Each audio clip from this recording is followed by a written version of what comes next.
Hello everybody, Shaderade here with another video for you. We're going to cover the 2400G and the two biggest issues that a lot of people seem to be having with this guy. That's going to be voltage settings on your motherboard and graphics drivers installation, chipset driver installation, and the right way to uninstall all this stuff so that you can install it correctly in the first place. So we're going to go over that. Right now I'm installing the 2400G drivers.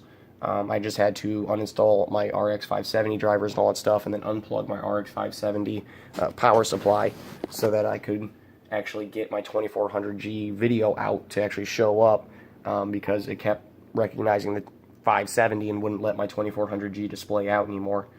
So I just had to unplug the power cord going into my 570, and I got this back now. So I'm downloading pretty much the chipset package that comes from MSI's website.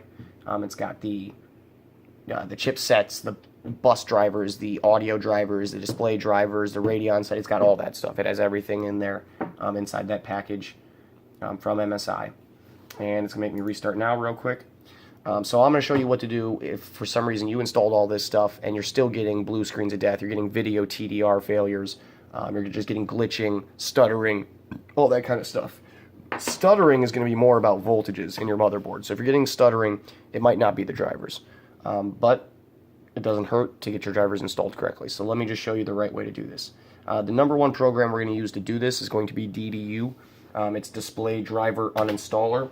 And what it does is, make sure I'm not showing my password because I've already had to redo this video. This is number 2 because I pretty much just typed my password in right on the fucking screen and everybody could see it. And with these new, I don't know if anybody heard, but there's a rumor going around from this dumbass little security company that AMD has security security issues and stuff like that.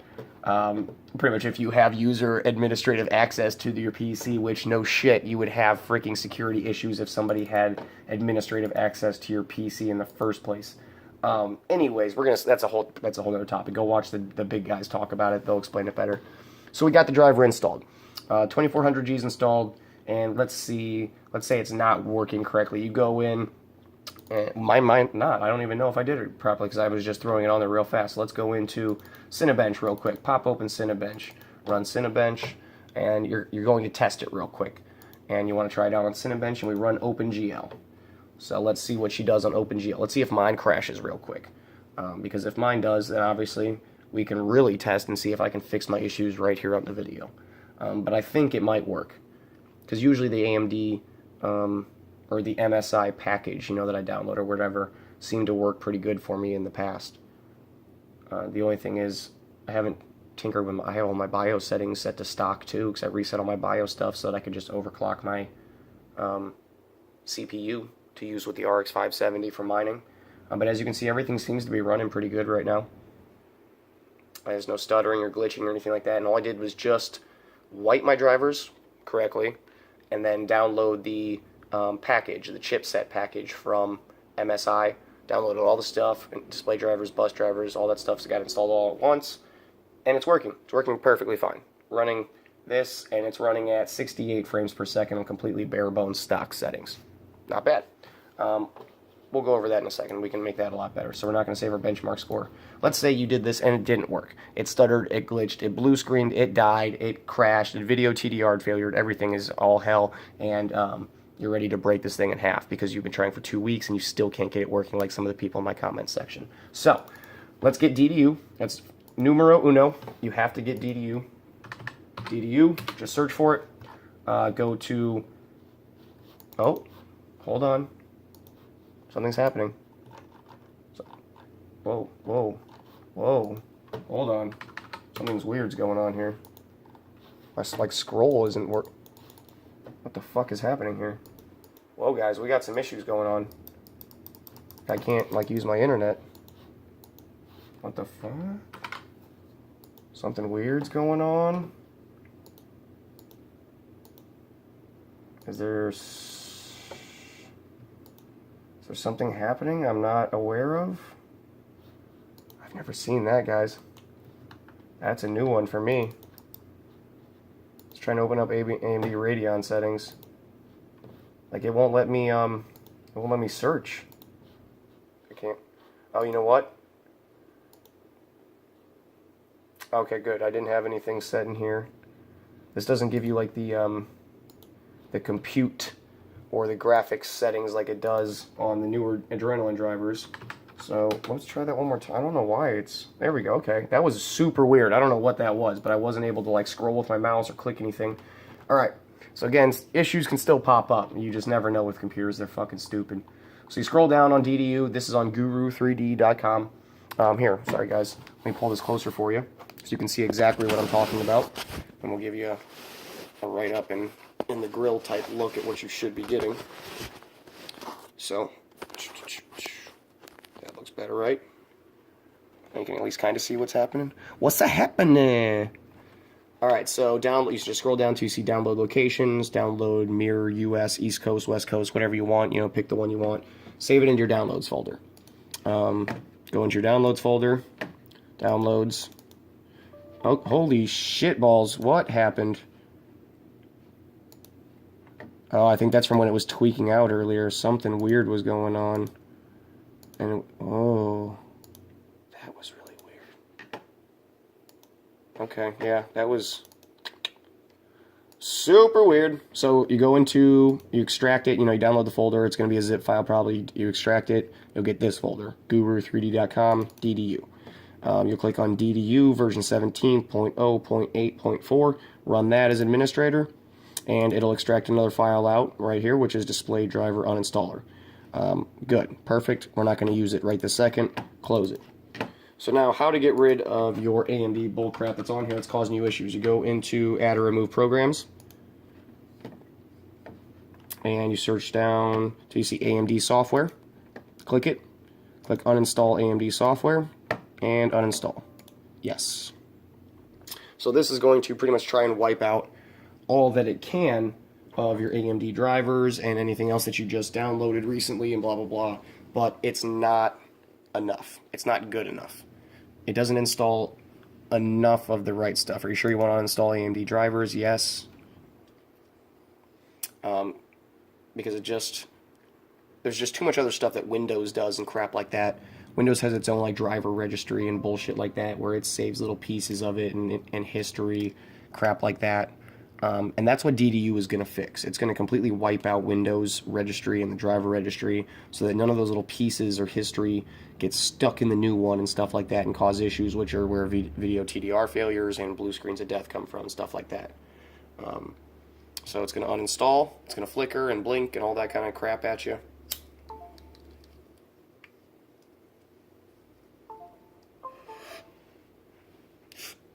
Alright, uninstalled. Your mouse is going to be a little weird for a second where you don't really have complete control over it. And now you're back to normal. Alright, so you're going to restart now, and it'll shut itself down.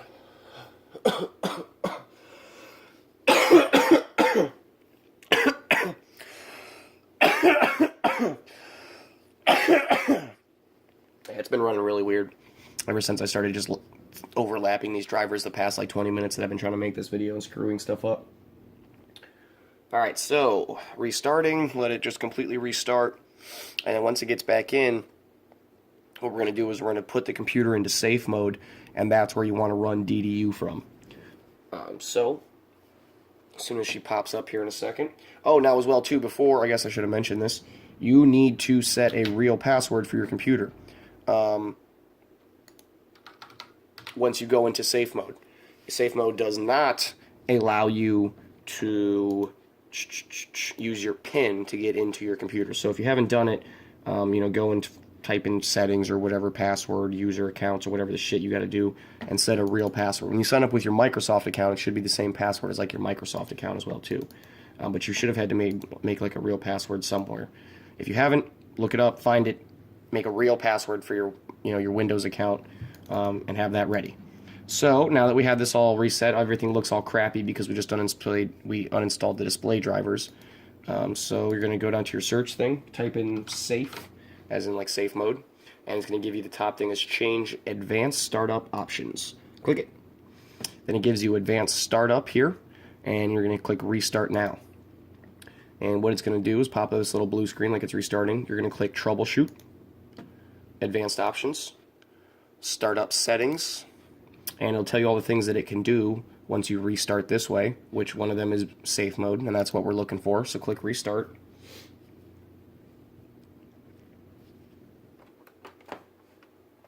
Sorry, I'm trying to give you the best view possible. Wiggle, wiggle, jiggle, jiggle. Alright, so she's restarting, so now it gives you this menu. Pick a number. We're going to go with number 4, which is Enable Safe Mode. And it's going to boot Windows up into safe mode. Now this is where I like to unplug my internet. So unplug your internet. We don't need Windows trying to install updates and shit like that.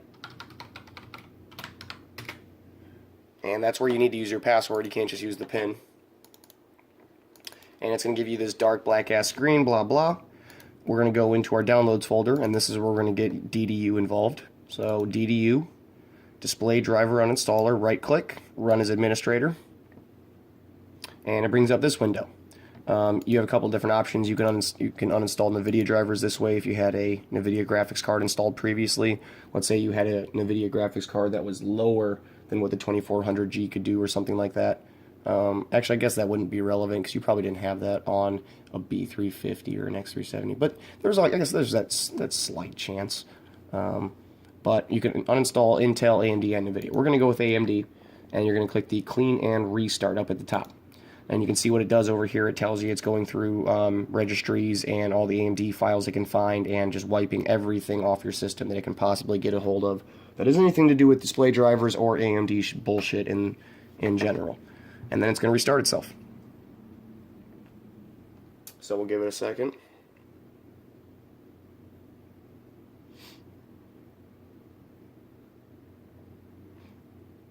Now, I know it's kind of a long video, guys. You know, all my videos are kind of long, but it's just the way I do things. I like to be as informative as possible and show you exactly what's happening.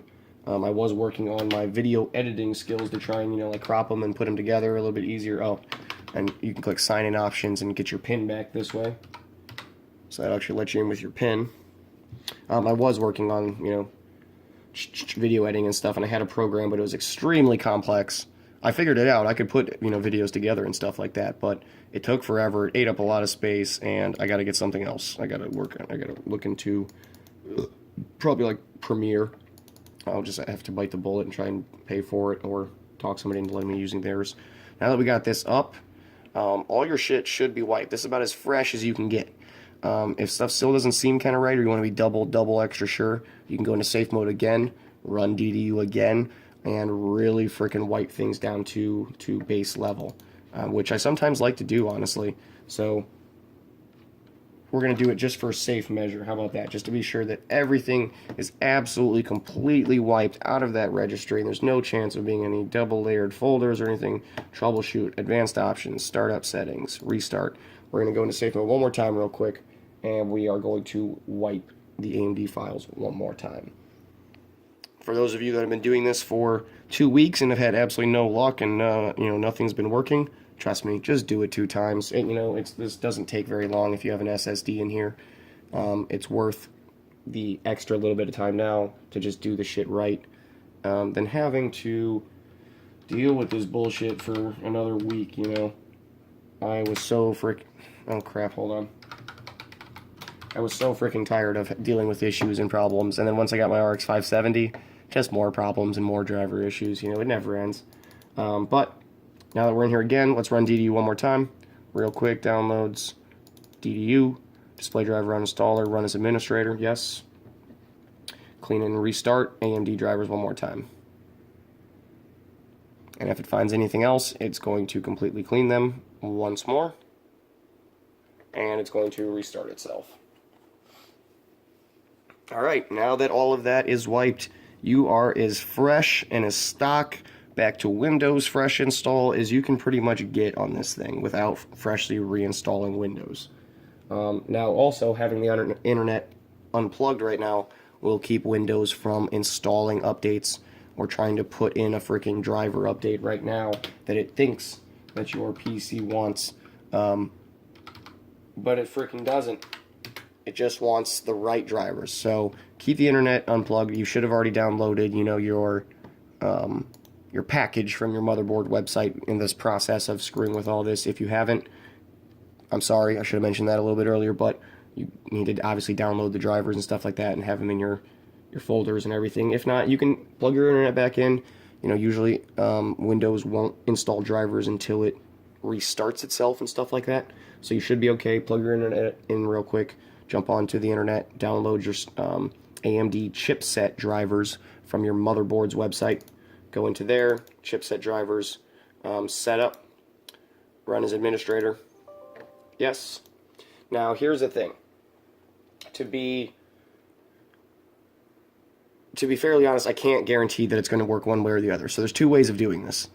Last time that I just did it and you saw me run that test, I just did the express install. It installs a lot of different random stuff. I'm going to click custom just to show you everything that it installs. So it gives you your display driver, your GPIO driver, your HDMI audio driver, PSP driver, Radeon settings, SMS bus driver, balanced power plan, and your OEM application profiles. So it gives you all of this on the express install.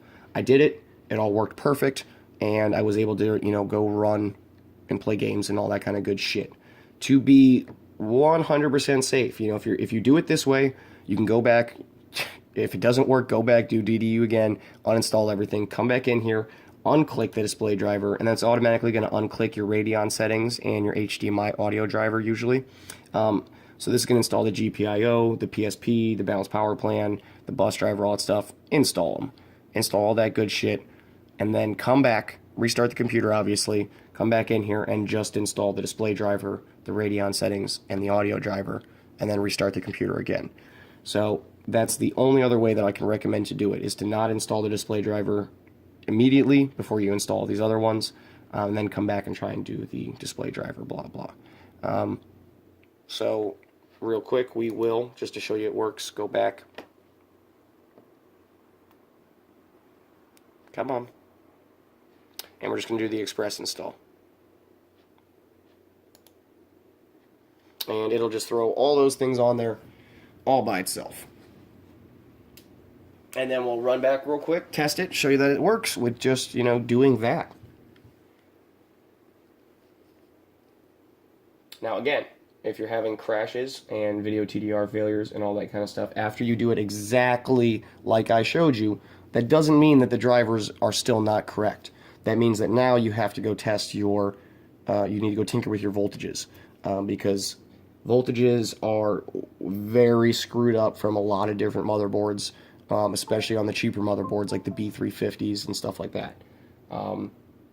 I just, you know, I got lucky that I splurged on the X370 motherboard because I wanted the RGB lights that were on it and shit like that, and I knew it had better power distribution, better VRAM, you know, cooling and stuff like that, better audio driver, chipsets and all that kind of stuff.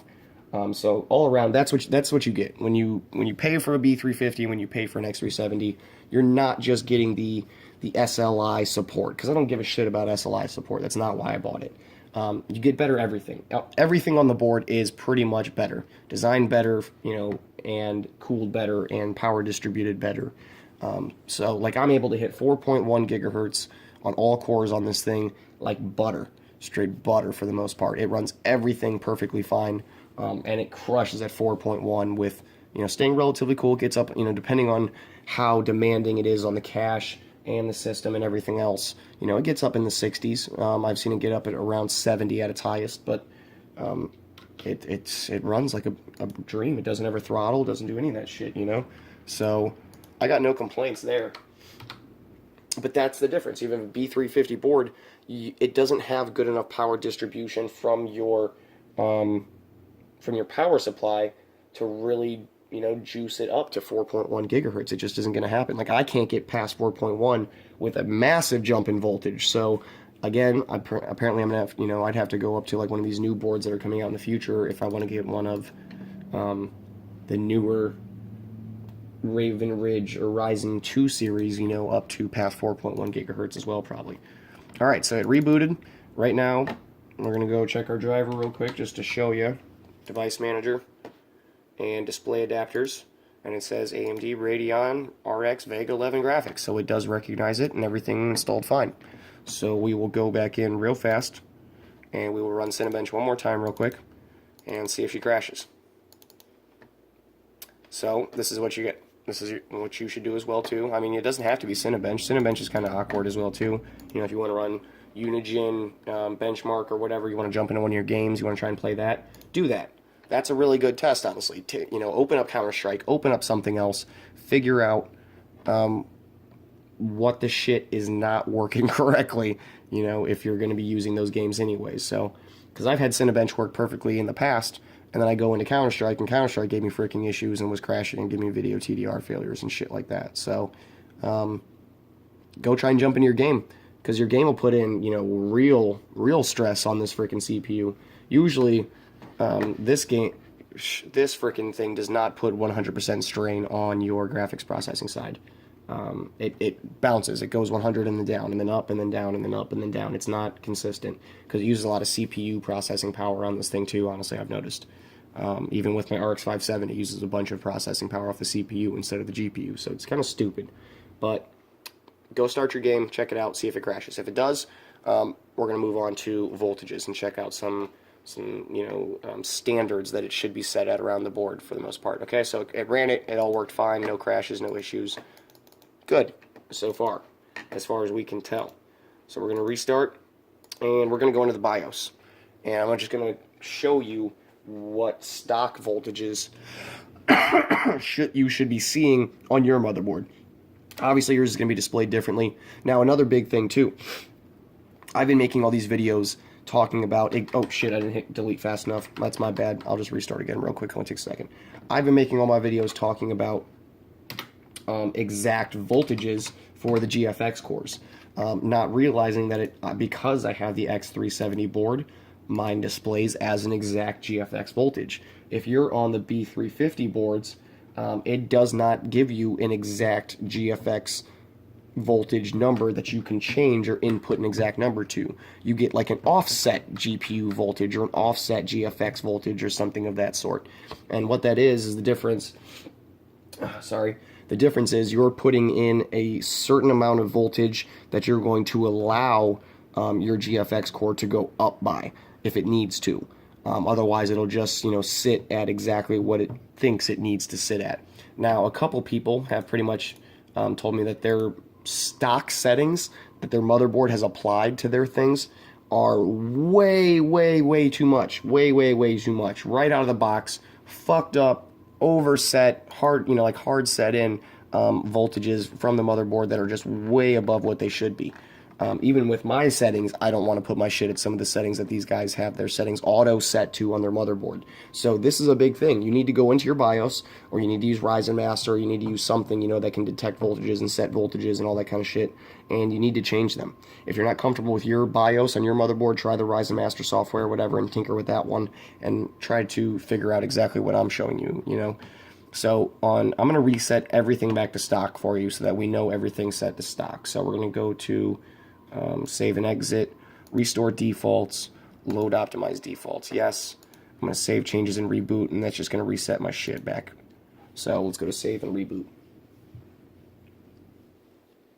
So this is going to turn my BIOS back into completely stock settings. So while yes, I am on an X370 board, that's kind of the plus, is that my X370 realized where the stock settings really should be sitting at that this thing's comfortable with for the most part. I didn't need to tinker with them all that much to have stock settings. So what we're going to look at first is, obviously I have my CPU ratio on auto. And because that's on auto, the CPU core voltage down here is, see if I can get you a little bit closer. So the CPU core voltage down here is set to auto as well. But at least on my X370, it shows me right next to it what voltage it's putting out, being on auto. So as a stock setting, it should be sitting between 1.300 up to about 1.325. That is a completely safe voltage for stock settings, even with the stock cooler being on there. 1.325 is safe on a stock cooler, especially at 3.6. Now, if you got turbo boost enabled and you're turning on game boost and that kind of shit, if your motherboard has that, you might need to stick it up a little bit higher. but one guy that I talked to, his motherboard had this thing either set at 1.4 or 1.45 stock right out of the box on the motherboard. That is insanely high. When I overclock mine to 4.1 on all cores, I only have to go to 137.5, I believe it is. Yes, 13750. I can pretty much sit stable at 4.1 on 137.5. Every now and then, if I'm really doing some labor-intensive shit, I'll jump it up to 1.4. I think it's, oh god, hold on now, that 13875. Yep, that's what it is. So the highest that I usually ever have to go up to is 13875. 1.4 I can handle. That's no problem for for my cooling and stuff like that. But the only way that I can get 4.2 on all cores to even load into Windows is by going up to 14750, which is a whole nother volt up. And it still will not run stable. I can't open any games or anything like that, but I can get into Windows on 4.2 with 1.475. And and my motherboard, being that it's an X370, tells me that that is not a safe voltage. It goes into red when I do it. It does it. It'll let me do it. It'll let me fucking, crank the voltage into this thing, and it'll just thermal throttle the shit out of itself if I'm making it too hot. But it doesn't. It doesn't thermal throttle. It just still can't sit stable. But you want to be around 1.325. That's where you live. That's where this that's where this CPU lives, on auto settings around 3600 megahertz. So if that's all you want is base stock settings out of this processor, 1.325 is a safe medium. If you're getting stuttering, if you're trying to open stuff or run stuff and you're getting stuttering, tick, tick, tick, tick, tick, tick, and screens are kind of, dipping and diving on you and stuff like that, that could be because you have auto voltage set in here, and your auto voltage is just fucking dumb on your motherboard. It's not a good, it's not a good setting on the motherboard, and it's going up and down and up and down and up and down, trying to give you the right voltage, and it's making the CPU stutter. So come in here, set an exact voltage. That's the number one thing I can tell you. A couple people have completely fixed their issues by just setting exact voltages instead of having them set on auto, because auto on some of these motherboards is dumb, and it does not do it right. I just got lucky. So 1.325 is fine. Even 1.350 is okay. On the stock cooler, it might get a little bit warm, but that's fine to test it at this freaking voltage. You can do that. So put it at 1.35 if you really want to try and, make sure. If you still can't get it stable at 1.325, go to 1.35. It's fine. You're not going to blow this thing up at 1.35. You can go all the way up to 1.45 before my motherboard says it's an unsafe voltage for this processor in general. So try that. Change your voltage to auto. Change your voltage off of auto. That's number one if you're having issues still.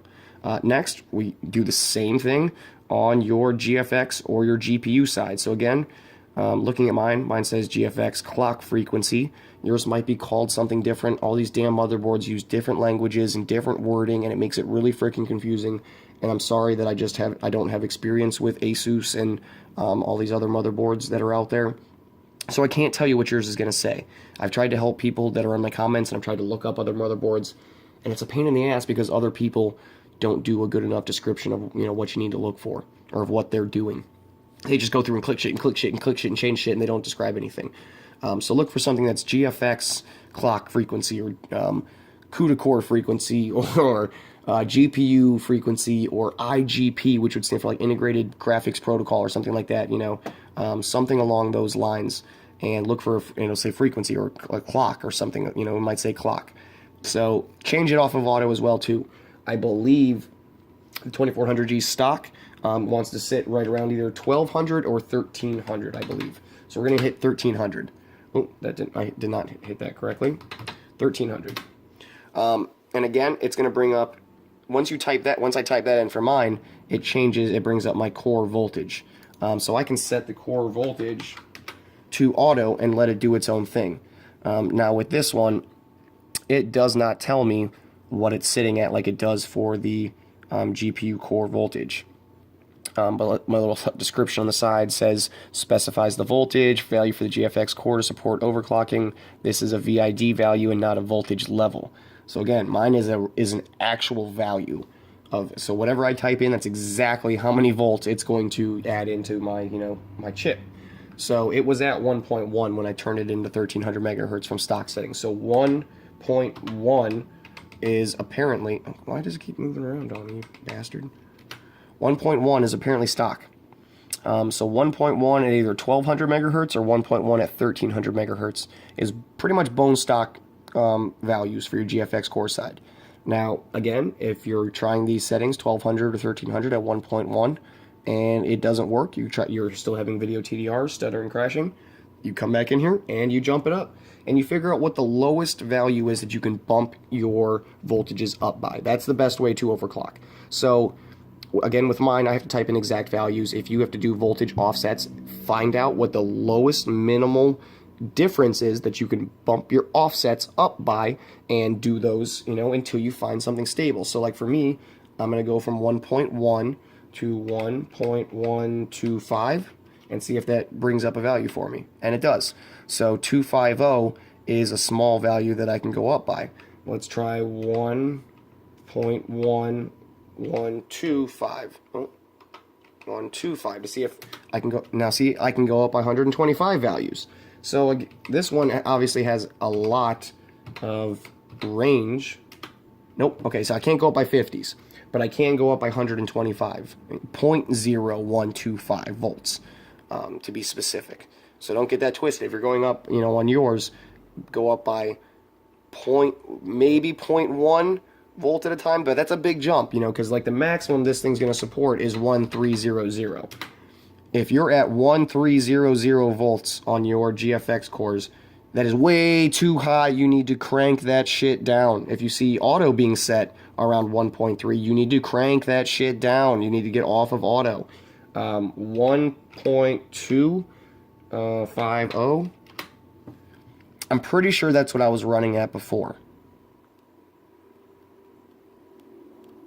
Which is up there. That's a serious fucking, overclock on this thing. But again, I've got good cooling on here. But I was also running mine at 1600. Oh, Jesus, I'm fucking shit up. Sorry. 1250. And then I was running my core clock at 1640. So to take mine up to 1640, I had to give it 1.25 volts. Being 1.3 volts is the max, recommended volts that my motherboard says is a safe voltage to put into this thing. So I was about 0.05 volts below the maximum setting in order to achieve the maximum frequency that I could on my clocks. But if you're just going for stocks, go to 1200, maybe 1300. I can't remember which one it is. Just, I'm sure you can look up the specs real quick on it. And go with 50 or 11250 or 11125, and bounce around. Start at the lowest one you want to start at, which could be 1.1. I think that's the lowest you can set this thing to. If you try to go below 1.1, like 1050, it actually does let me